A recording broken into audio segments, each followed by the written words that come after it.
Welcome to the High Tech Podcast. This is one of your two co-hosts. I am William Illingworth, joined by Joshua Swartz. How you doing today, my friend, my buddy, my pal? I was waiting to see what was about to come out of your mouth. You paused like you hadn't thought that far ahead yet. It's been an okay day. It's been fine. It's Candy Factory all day with you, so that was cool. We got to talk lunch while working on work. Love that, which is always good. And we had a nice lunch from the Onion Cafe in Lancaster City. For those who don't live here, that's not going to be very helpful. But if you've ever wanted to be very interested by a diner, this is a diner near Will and I's co-working space that serves American diner food and Korean food. Yes. And the chicken cheesesteak I had today was sautéed in a Korean sauce. Like, it was a chicken cheesesteak, but it had a very different flavor to it, and I now love it. I must get it often. It was also make sure everyone in Lancaster stop by there. Yeah, I got a stealth egg. You got Korean sauce. That's right. I got a stealth egg. I was only supposed to have two, and there was a third one hidden in a kangaroo pouch style way under my egg. It was a good vibe. Yeah, so it was a great day. The image of that. It was a great day. Well, folks, you're here with us, and this is the High Tech Podcast brought to you by Harness Tech. As always, if you like these conversations, if you enjoy the banter, if you want to hear more of us, make sure you head over to YouTube, Spotify, all the other things, and subscribe. You can find us on all the socials at High Tech Podcast, or one or two of them at High Tech Pod. Of course, if you just start searching, you'll find us. Our website is hightechpod.us that has all of the things on it. So if you wanted to just go one place and not have to search around, go there, hightechpod.us. And most importantly, please email us at inbox@hightechpod.us if you'd like to join the podcast, sponsor the podcast, rebut the podcast, attack the podcast, praise the podcast, love the podcast, hate the podcast. And if you're a Braves fan, no need to submit. Love you, Steve. Actually, as of tonight, if you're a Mets fan, also no need to submit, but that's beside the point. Sports ball! Dang, my Phillies. We are the High Tech Podcast, and we are going to bring you another week of amazing conversations around all things tech, not just ed tech anymore. We are broader and wonderfully available to all things like tonight, our topic that actually Josh nailed. We were sitting there trying to figure out, what do we call this? What do we call this? Yeah. We only had 5 sentences worth of a title for this originally. It was literally. No, yeah, it was nailed it. We're going to talk about kind of digital collaboration, how to work in the remote workforce, how to work in the hybrid workforce. But specifically, we're going to drive from this point that we want to write first and meet later. What does that mean? Saddle up. But first, go over, subscribe, share. All the good things. There it is. All right, Josh, what does it mean for us to write first and meet later? Since you came up with the title, you get to lead us off. Yeah, I felt like this was going to end up happening. I was going to get stuck with the start of this conversation. So let me give a little background, right? So Will and I both come from education in some areas, so this concept's probably not going to be newer for education people, but maybe it is, right? I think for me, this comes out of two things, right? The kind of flipped classroom model we've talked about in education a lot. We talked about it on the podcast several times, this idea of kind of flipping the classroom from being a place where we kind of just talk and people, the teacher talks and stuff like that, but it's more of a collaborative environment. And then homework is more of a thing where they can get help with in the classroom, but they go out, they write, they get content, they maybe do some pre-work before they come in, so the type of environment they're having in the classroom can be a bit better. Flip classroom looks a bit different depending on how you end up doing it, right? So if you're curious about the flip classroom concept, go listen to episode something of the High Tech Podcast that exists somewhere. Well done. Because I was not prepared for that before I did that. You keep talking, I'll get the number. Yeah, okay, cool.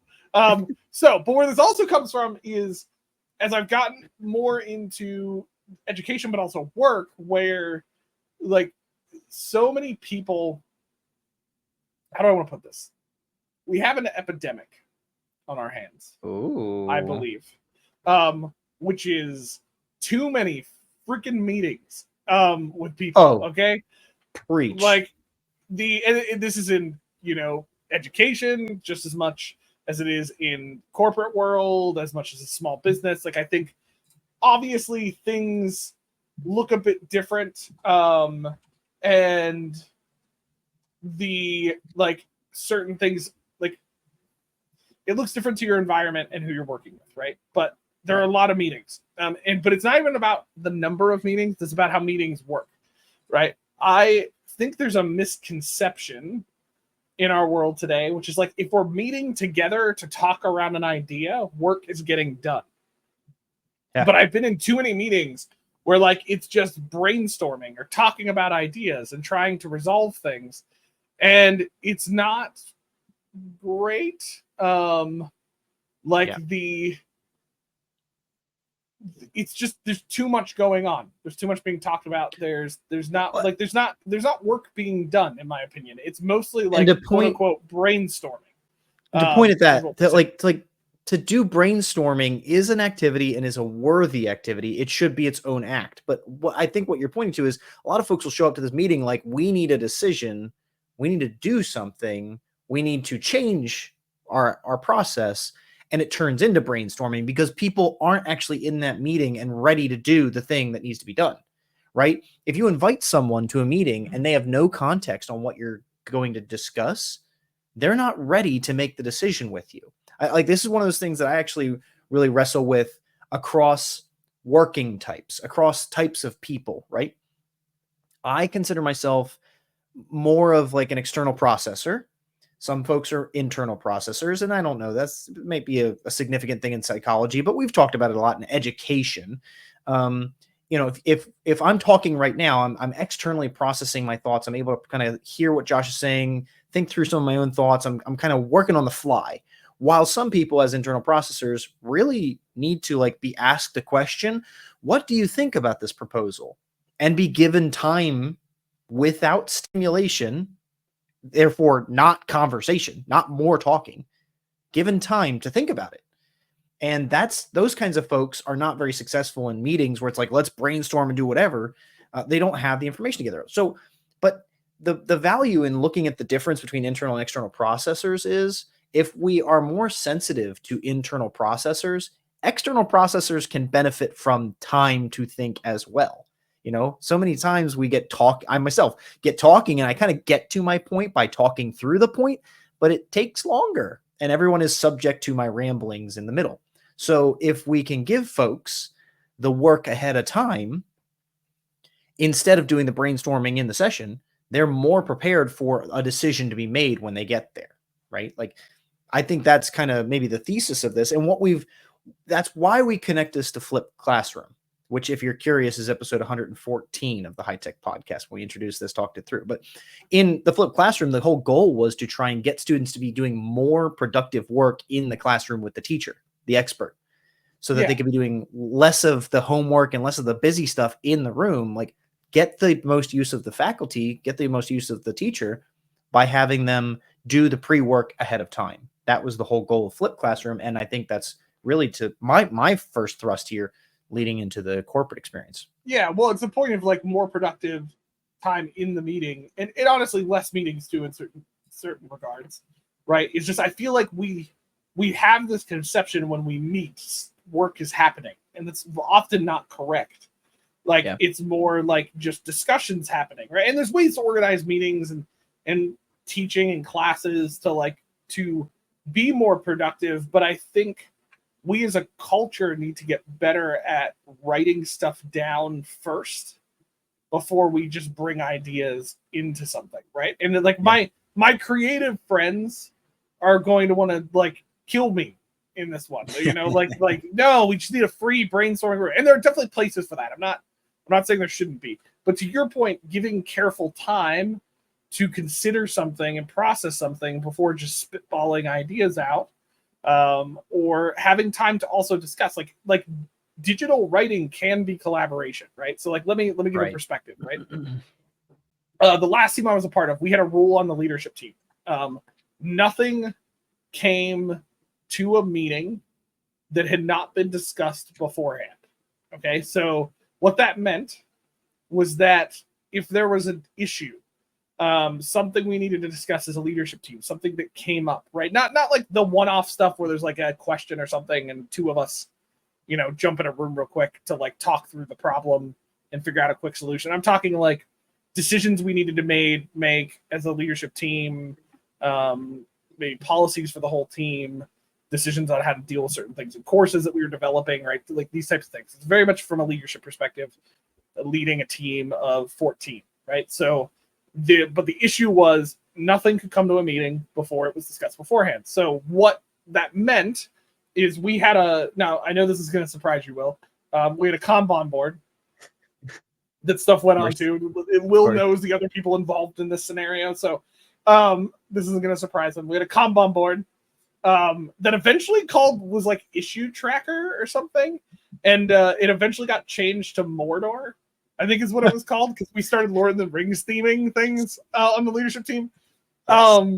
So it was stuff that popped up. And here's what happened. Somebody put an issue up.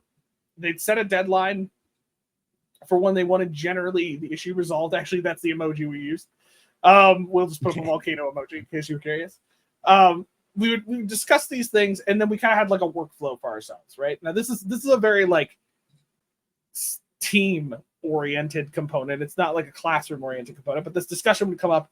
We'd look at it, we'd discuss it on there, we'd chat about it on the system, we'd write up some stuff. People would write up what the issue was. Like they would take time to write up the issue so that we understood it, and what the impact was, and we'd talk about it. And if eventually sometimes we would, we'd have it in a Notion document, or, those who use Google Docs, whatever. We'd have it in like an equivalent of that. And we'd comment on stuff on it, depending on what the type of thing was. Some of these were smaller issues.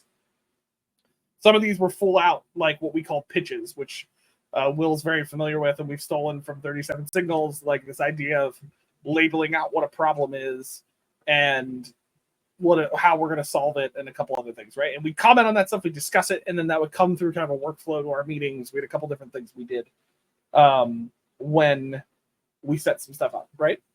Yeah. So, and a lot of those, as jokingly, but mostly seriously, a lot of those ended up getting Lord of the Rings names, right? Like you literally had Mordor as a joke. Yeah, there's a much bigger thing that ended up happening. We had like a structure for how things got pitched to us and things like that.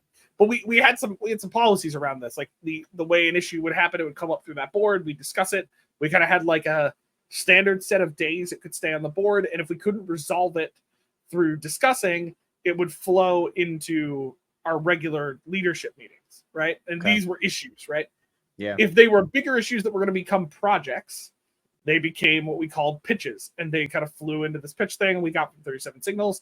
And that was thing that was more write it down. It was like a bigger thing. We wrote out problem, solution, what we were going to commit to solving, implementing that solution, and what we weren't going to be doing to solve the problem, right? Or, what we weren't going to be doing as part of the solution. We'd lay all of that out, and that's where some of the Lord of the Rings theme stuff Will was joking about came up. There was like a regular workflow for our team in that case, where those came to the leadership team. We allowed for 2 weeks. They were like due at a certain time. Then 2 weeks were allowed. We'd review those pitches together. We'd comment on them.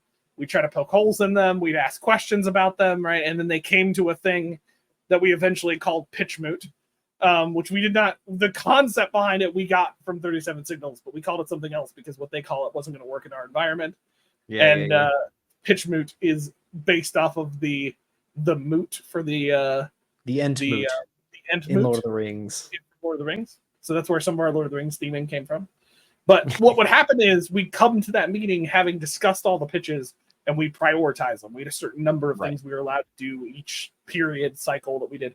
I'm getting into a lot of other things that don't have to do with writing right now. I'm just that's right. That's right. Well, and I'll say to the point of the connection, right? Each of those phases, each of those stages, you're talking about a lot of policy and procedure. Great, but that is all written work that's happening out. Like it's not just like, most of the stuff I just talk about is all written work. It didn't until it get to a moot, right? That you talked about it. Yes, they came to distinctly intentional meetings that had a purpose, right? They were what we started getting into is stop using meetings to brainstorm and started using meetings to finalize decisions, right? And so brainstorming happened through written medium. And we even had a joke that like, if you can't be bothered to write down the issue, then it's probably not important enough of an issue for us to deal with. Yes. Like that was the concept, right? It was like writing helps you organize your thoughts. And I'm not a writer, like that's not my thing. Like Will's a writer, but like I agree that like writing helps you organize your thoughts. Yeah. Right. And I think often what we package as meetings and brainstorming in today's culture, whether it's in education, it's in corporate, it's wherever it is, meetings tend to be, I'm going to make a broad statement that's probably not entirely true, but we're going to go with it, right? I'm excited. Meetings tend to be an excuse to delay dealing with something. Right? Like let's be real, right? Like an issue came up, let's set a meeting about that next week or 2 days from now, and we'll talk about it then. Right? And then like nothing gets done before that meeting. You come to that meeting, and how many meetings have we all been in that an issue doesn't end up getting resolved? We just spent forever discussing it, and then you got more tasks after you left that meeting. Yeah. Right? Like it reversed, kind of flipped the idea of what meetings are for us. They weren't mostly they weren't about brainstorming. We did that through digital collaboration, through writing in documents, commenting back and forth to each other, setting time frames for when we were going to be doing that. And the big key, and this was something I needed to start doing, was we separated brainstorming discussion digitally from resolving the problem. Like we set different time frames for all of those things because they are distinctly different things. And we use the meetings for resolving and making final decisions, because we could maybe hammer out something we didn't get fully hammered out digitally in that meeting to talk through some details we weren't getting talked through, and then we'd resolve it, right? I am 100% convinced that most teams would be much more efficient if they just started adopting these principles. Like I don't care where you are, what your context is, what you're doing. These ideas are important for the work world, for education, for planning.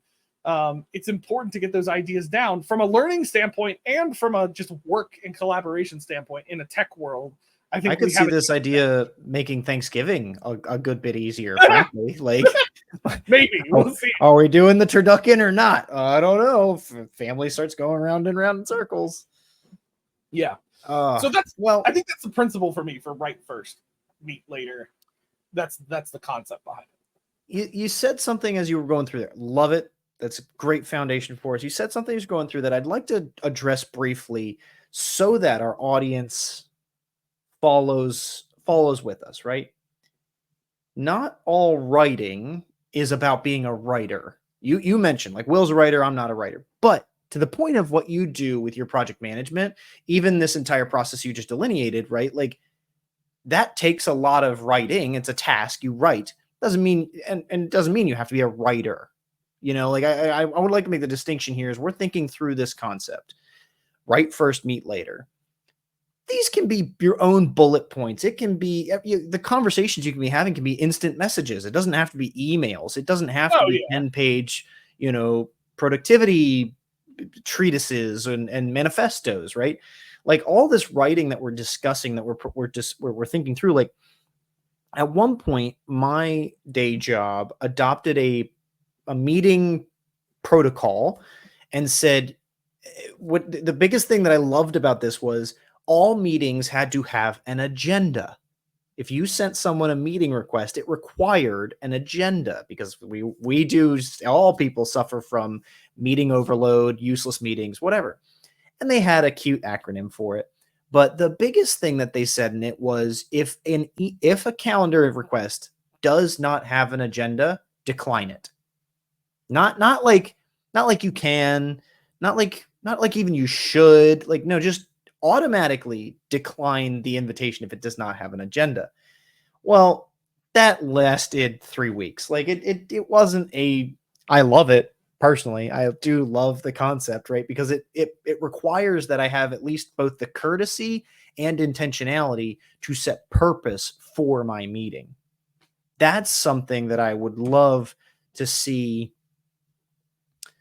be the ethos around meetings. You wouldn't need our premise of write first, meet later if you just in the first place were courteous to your coworkers, peers, colleagues, whatever, and intentional to them as well about bringing what the goal is. But so when I would do it, right? Because I love it. I still pretty much do it. If I send a meeting invitation, that calendar request will at least have a sentence that says, I would like to get together about, and bullet points. You know, I want to get together about this compliance training. Okay. I need a script, some ideas, who's involved, right? Bullet point, bullet point, bullet point. I didn't have to write anything. It's not long form. It's not even extremely well thought out, but it's a step closer to being courteous and intentional using that time effectively. The other side of it though is like that's not a great example. If I were actually dealing with that, I would send that as an email. That is a Slack. I need a script, okay? I don't want you to give me that script in the meeting. You need to know that I need the script to make your compliance training. I need who's involved. You're not going to bring them to the meeting. It doesn't, it doesn't matter. Just tell me the list. And then, whatever the last thing I said, like all that stuff, that they're deliverables. So do I need to get into a meeting with someone and get them on board with me to then get me those deliverables? No, I need to task that to them and then set up a chain and an expectation, a deadline for when to get them if they need a due date. What would be more, and what's more effective of that kind of experience is someone comes to me and says, this is where I tend to be very consultative in my work. Somebody says, hey, I want to do something. I want to deliver a training. What does that take? Okay.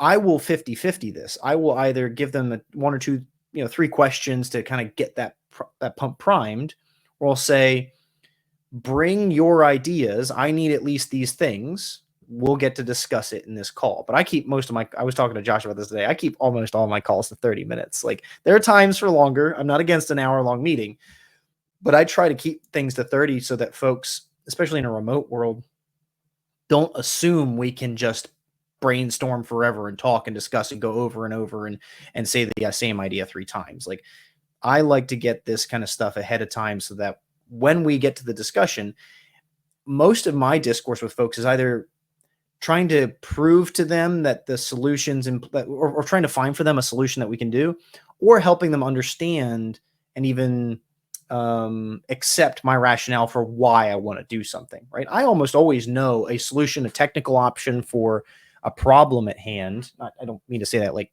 arrogantly, but like if people are coming to me, they're looking for something in learning, and that's the area I have the expertise. So what I have to do typically with folks is help them understand the best way to do it. And I'm trying to get buy-in or negotiate that with them. Or I just need to get some of the details. And if it's the details, that's definitely one of these examples where we do not need to meet about that. Let's get the details mostly written down, especially since I want that documented. I don't want that just talked about randomly. I want to be able to kind of get folks on board with me. So, well, I think it's figuring out the purpose of what meeting is for, right? Like this is getting really like workforce focused and things like that, but it's the idea of, I think meeting in person is more helpful for clarifying context than it is for getting information out, or even brainstorming. Yes, brainstorming certain types of concepts within a construct, right, is helpful in person because you can just kind of keep bouncing ideas off of each other. But again, that's about bouncing ideas off of each other with context, right? Like the actual like understanding something, digging into something, that doesn't have to be done in person. And I'm not saying we don't do this stuff in person all the time, but I'm saying is we can make better use of all of our times if we learn how to write ideas down first, discuss our ideas in writing in the digital tools we're given, and use meetings effectively and our time with each other effectively for being about resolving context, figuring out ideas, or yes, more freely brainstorming where we just want to kind of bounce ideas back and forth. And the purpose is to get like a deliverable or a list of possibilities. But then you take that and here's 2 ways this ends up happening today. Like let's address the brainstorming thing. Where you get together to brainstorm. Cool. Got it. Okay. Awesome. But we get nothing. We like come to that meeting and nothing's really given to us. And it's just like start throwing out ideas and there's no structure for how to brainstorm. Right. So again, we need to do some writing. Like I'll use an example of what I just recently dealt with. of how we solved that, right? We decided to, leadership team was going to work through priorities and goals for the next year, right? And so one of the things we ended up doing, instead of just coming into a meeting and going, okay, what should be a priority, guys? We actually wrote things down first. I didn't think about this. We had a matrix. It's like an adapted version of the Eisenhower matrix. You know what the Eisenhower matrix is. It's who? Yeah, Eisenhower matrix is looking at things like see, I'm going to confuse it with my own matrix now. He's got to get the Wikipedia up. We want to make sure we've got the facts. What the real version is. Yeah, I don't want any project managers to get angry at me. It's the whole box. It's the 9 box, right? Where you're deciding things like fish, good to do, not good to do. It's a prioritization tool. Yeah, so it's the normal Eisenhower matrix is it's this box thing. I'm gonna share my screen here real quick. For those who want to see it, on the screen. We have those tools, and I say that, and then I apparently don't know how to click buttons. That's okay. Me too. It's a day. Okay, Eisenhower matrix. There's a lot of images because I just Google searched it to pull up an image. But the normal Eisenhower matrix is something like this, right? It's like less important, urgent, less urgent, and then like you could have used that to prioritize something that's less important but urgent. Maybe you could delegate that off. This is not a perfect Eisenhower matrix because some people can't delegate things. There's truth to that both in the people who are unable. But there's also truth to that in some people have to do tasks. There's expertise for a reason.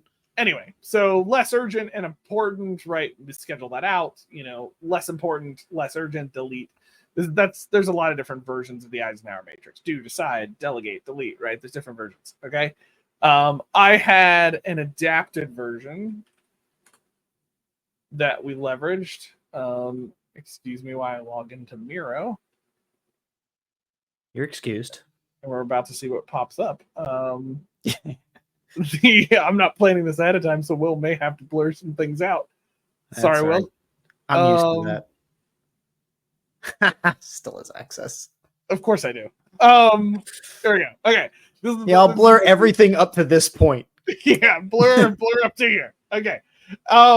So I made an adapted version that instead looks at it this way. It looks at impact and appetite, like how much impact is it going to have? How much do we actually want to do it, right? High versus low. And then effort being like low effort, high effort, or we don't know, right? And so depending on where you're at in here, right? If it's high effort, unknown, low impact, we just don't do it. If it's, low effort, low impact, it might be something we fill in later.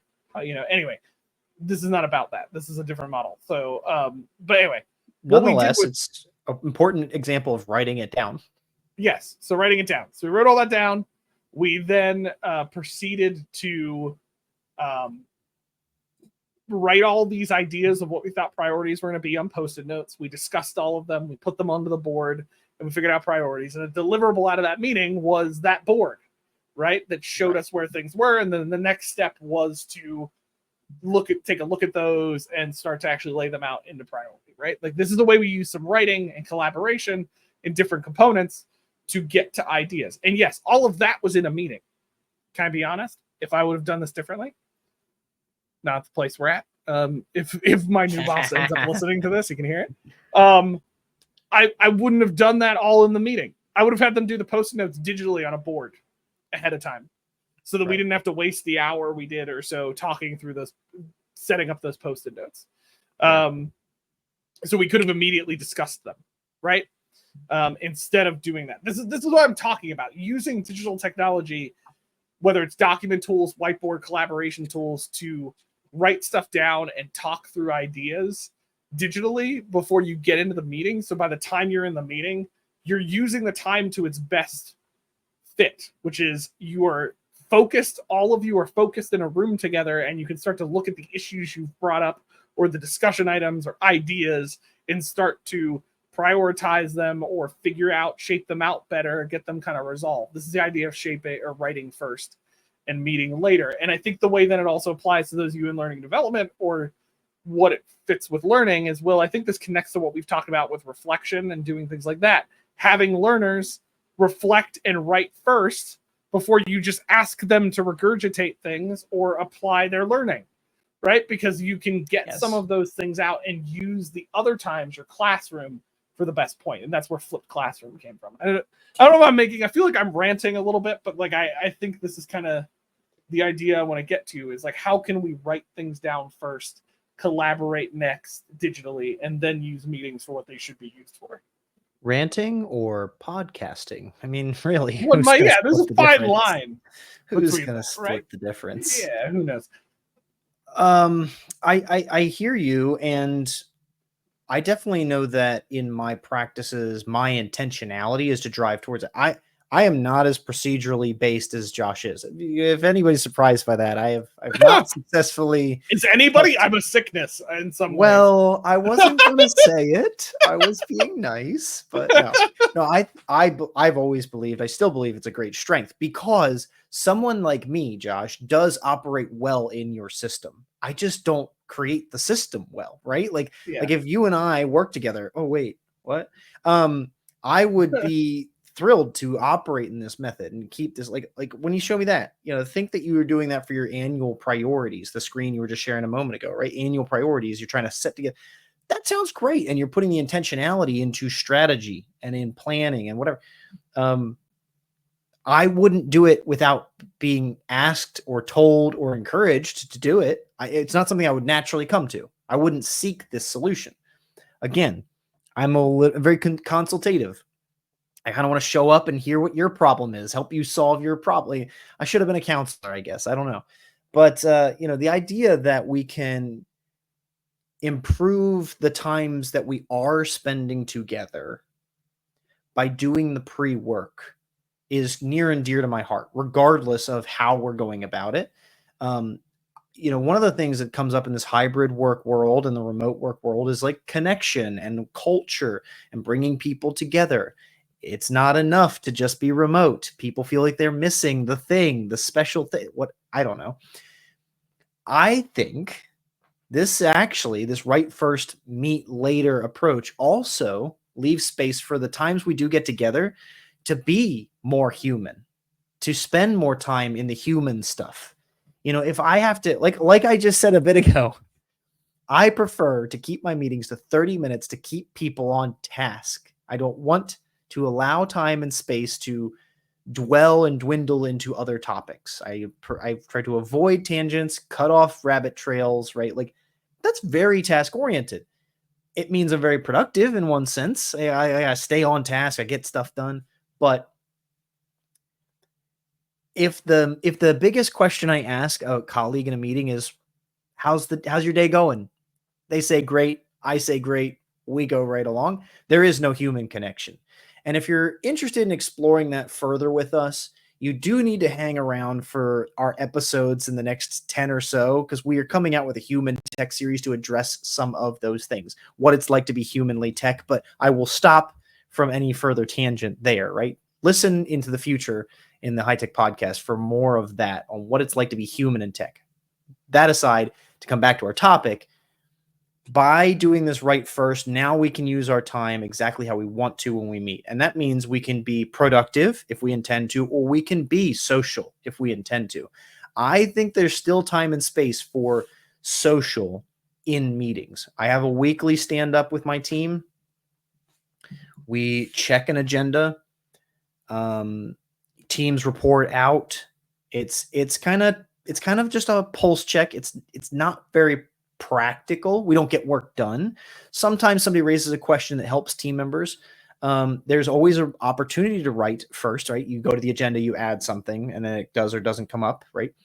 But there's also always two pieces that I enjoy, where we either give shout out or gratitude, and it's just human. It's just human time. It's always on the agenda. It's always at the end of the agenda, but it's a moment for folks to chime up and be like, hey, so-and-so helped me with something this week. Just want to say thanks. Or shout out to so-and-so. They did so great on something. Like the opportunity to have those human experiences and those human-to-human interactions in a remote world are there because we have the agenda that's built space for it and keeps the opportunity for all of us to engage that way. So I don't know, Josh. I think we're proving, hopefully, the point that this is a good idea, that it leads to better outcomes, better opportunity to engage, not just for the human stuff I was just discussing, but like if you get into the meeting and you all are coming with ideas and a plan, now you can actually hash out what you're going to actually do.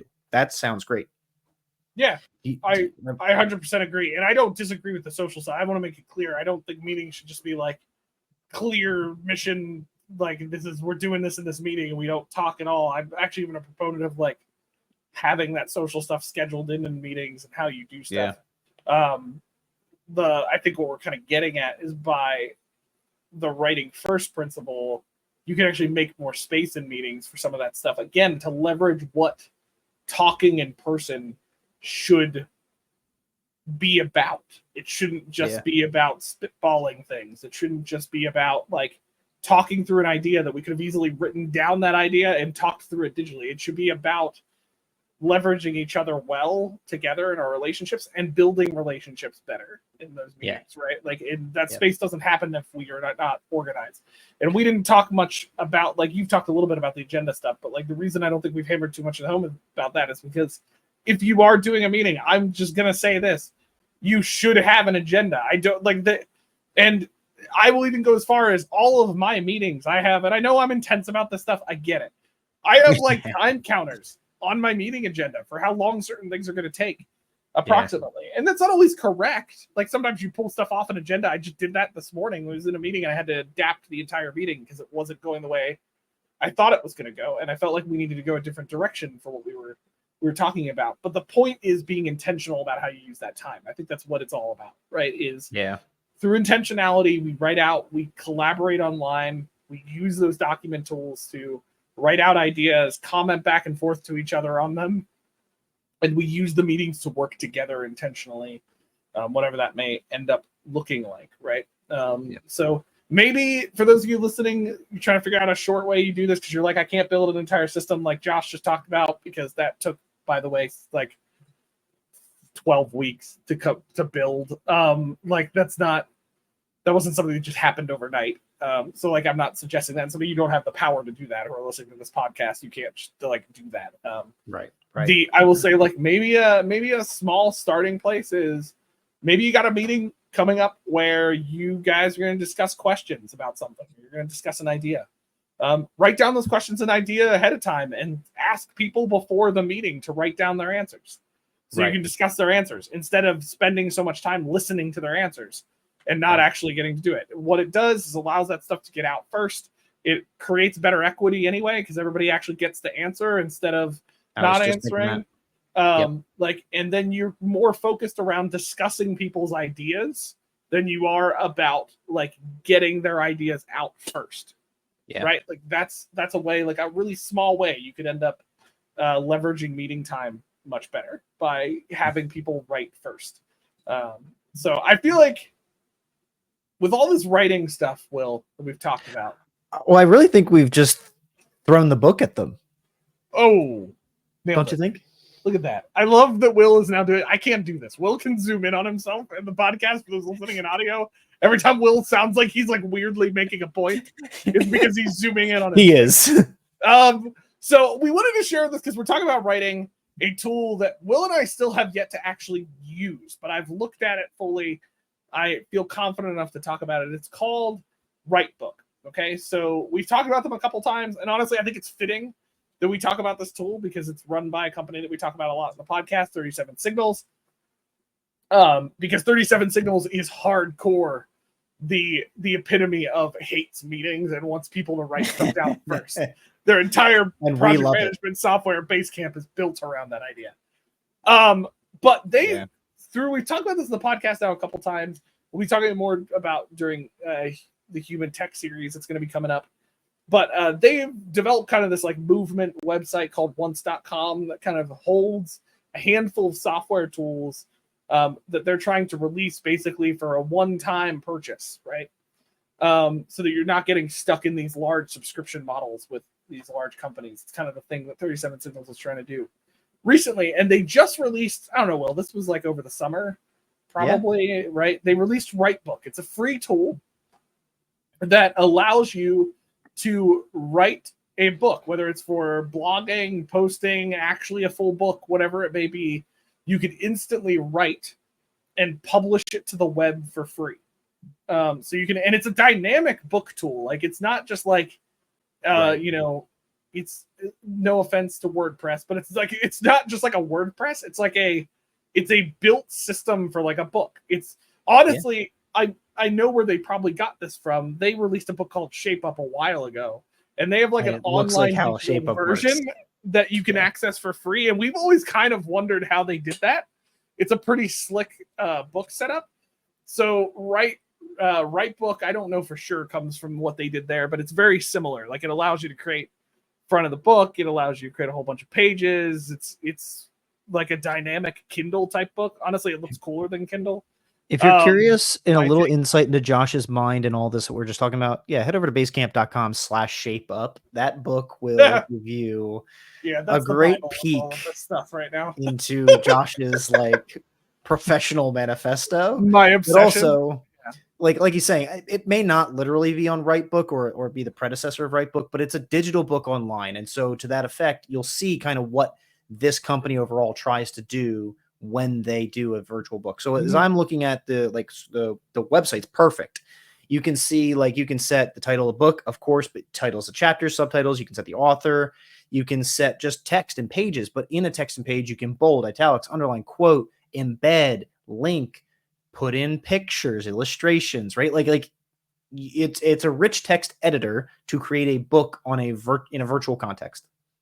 It's all the tools there. There's a couple like style and theme ideas. It's beautiful. And Josh and I are just talking about like, what should we write? You know, what do we put out there? It's another one of these tools that like installing on a server type of idea. But this thing with Writebook, they've set up a system that you can learn how to do all of this in like just a couple minutes by installing it and have full access to this and publish a book online. And it's like, I recommend going check it out. Again, it's once.com/writebook is the URL. I think we'll have it up here on screen. We'll both do it. I wasn't sure what we were doing, so I clicked it. Sorry, that was my fault. Yep. I had it up for a little bit before, so it's been on screen. But yes, hold that in, folks. Once.com/writebook. Once.com/writebook. And you can find out more information. You can see examples of it. You can see their founder walking through what they've done. There's even an example on here on their website, so you can kind of see what the books look like. Again, what I think is super cool about this is like from a learning standpoint, education standpoint, if you've ever wanted to like publish content online that can be used for things easily, Writebook is a tool that you could do this with, right? Like you could write ideas down, write thoughts, create, like Will and I are talking about possibly maybe leveraging this to create some materials for the Taekwondo course stuff we're working on through Harness Tech. So like there's some cool opportunities here if you don't already have solutions for this, to even like those you incorporate or training on like SOPs, like standard operating procedures, procedural systems. Like Writebook, I think has some potential for those looking to do that type of stuff, like get some stuff published out there. But or you're just wanting to write a manifesto, you know, whatever that may be. I don't know. I think Writebook is a cool tool for that. So go check it out. Again, once.com/Writebook. I don't have much else to say about that. It's a writing tool. It's a book tool. It does nothing super revolutionary. But I think it's super cool and it's a cool concept. So that's writing first, meeting later. I'm sure we'll talk about this again. This is becoming somewhat of a soapbox for the two of us, I believe. But we'll get into it. It's great. Anyway, next week on the High Tech Podcast, it's almost Halloween, which means next week is a Halloween episode. That is right. And I'm saying that like we've done this before. We've never done this before. There's a Halloween episode coming up next week. We are going to be talking about scary tech practices. What keeps you up at night? What keeps you awake? You know, what is worse than two girls on the bikes in the hallway? You know what I mean? I don't know. I really have no idea what movie that's from. I kind of forget. But it's in a horror movie. Yeah, it's in a really famous horror movie. She bicycles down the hallway. Somebody's going to roast me about this later. Yeah, I don't know. But scary tech practices, we're talking about it next week. Will and I are going to, on the fly, rate like 24 different tech practices on a scale that we've generated with AI because we can, and we have fun with it. So we're going to talk about that next week on the week of Halloween. scary tech practices. Again, just a reminder, you can find us on Twitter, YouTube at High Tech Podcast, or any of the socials. Also, might be at High Tech Pod versus at High Tech Podcast. This is our joke. Find us. It's a game. You can also Are you ready to play a game? yeah. You can also email us at inbox@hightechpod.us. Again, writing. You can do it, and you can send it to us through the interweb. Write us first, meet us later. Boom. Yeah, honestly, that's kind of how it works. Unless you're a serial killer, don't do that. That was it's in preparation for Halloween. I don't know. I'm never gonna make that joke ever again. Website, you can find us at hightechpod.us as well. We put lots of fun resources up there, and lots of cool stuff. So yeah, make sure to check us out there as well. Again, folks, this is a wrap on another week. Empowering minds. Embracing tech. Cheers. Cheers.